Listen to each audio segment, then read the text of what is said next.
കോൺഗ്രസിനുള്ളിൽ പുതിയ പോർമുഖം തുറന്ന ഒരാൾക്കൊരു പദവി വിവാദം. KPCC പ്രസിഡന്റ് സ്ഥാനത്തേക്ക് പരിഗണിക്കപ്പെടുന്നവർ PR വർക്കിലൂടെ നേതാക്കളായവരെന്ന് രാജ്മോഹൻ ഉണ്ണിത്താൻ MP തുറന്നടിച്ചു. KPCC പ്രസിഡന്റ് സ്ഥാനത്തേക്ക് തന്നെ കൂടി പരിഗണിക്കണമെന്നാവശ്യപ്പെട്ട് രാജ്മോഹൻ ഉണ്ണിത്താൻ AICC നേതൃത്വത്തിന് കത്തയച്ചു.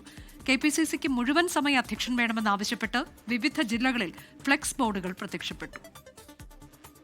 UDF അധികാരത്തിലെത്തി ഒരു മാസം പിന്നിട്ടു.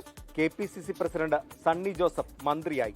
വർക്കിംഗ് പ്രസിഡന്റുമാരായ PC വിഷ്ണുനാഥും AP അനിൽകുമാറും മന്ത്രിസഭയിലെത്തി.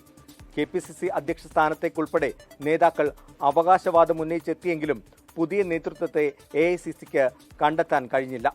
തർക്കം തുടർന്നതോടെയാണ് വിമർശനം നേതാക്കൾ പരസ്യമാക്കിയത്. കോൺഗ്രസിൽ അടിമുടി അഴിച്ചുപണി അനിവാര്യമാണെന്ന് മുതിർന്ന കോൺഗ്രസ് നേതാവും MP-യുമായ രാജ്മോഹൻ ഉണ്ണിത്താൻ 24-നോട് പറഞ്ഞു.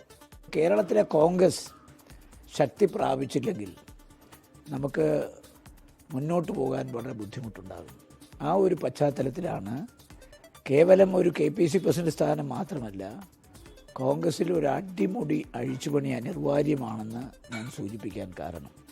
ഇതിനിടെ കോൺഗ്രസിനുള്ളിലെ അതൃപ്തി ഫ്ലെക്സ് രൂപത്തിലും പ്രത്യക്ഷപ്പെട്ടു. കോട്ടയം, കോഴിക്കോട്, തൃശൂർ DCC ഓഫീസുകൾക്ക് മുന്നിൽ ഒരാൾക്ക് ഒരു പദവി എന്ന് പറഞ്ഞ് ഫ്ലെക്സ് ബോർഡുകൾ പ്രത്യക്ഷപ്പെട്ടു. MLA-മാരും MP-മാരും മണ്ഡലം നോക്കട്ടെയെന്നും ഫ്ലെക്സിലുണ്ട്.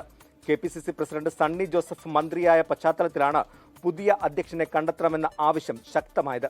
വിമർശനങ്ങളിൽ സണ്ണി ജോസഫിന്റെ മറുപടി ഇങ്ങനെ: ഞാൻ രണ്ട് ചുമതലയും വഹിച്ചു പോകാനുള്ള എൻ്റെ പ്രയാസം തന്നെ ഞാൻ തക്ക സമയത്ത് നേതൃത്വത്തെയും KPCCയുടെ യോഗത്തിലും അറിയിച്ചിട്ടുണ്ട്. എന്നോട് എപ്പോൾ പകരമാളെ നിയമിച്ച് എപ്പോൾ ചുമതല കൈമാറണം എന്ന് പറഞ്ഞാലും ആ സെക്കൻഡിൽ ഞാൻ തയ്യാറാണ്. I am ready to quit at any time. KPCC അധ്യക്ഷ സ്ഥാനത്തേക്ക് ജോസഫ് വാഴക്കനെ കൊണ്ടുവരാൻ ഐ ഗ്രൂപ്പ് ഊർജിത നീക്കം നടത്തുന്നുണ്ട്. ബെന്നി ബഹനാൻ, മാത്യു കുഴൽനാടൻ, ഷാഫി പറമ്പിൽ എന്നിവരുടെ പേരും സജീവമായി ചർച്ചയിലുണ്ട്. 24 കോട്ടയം.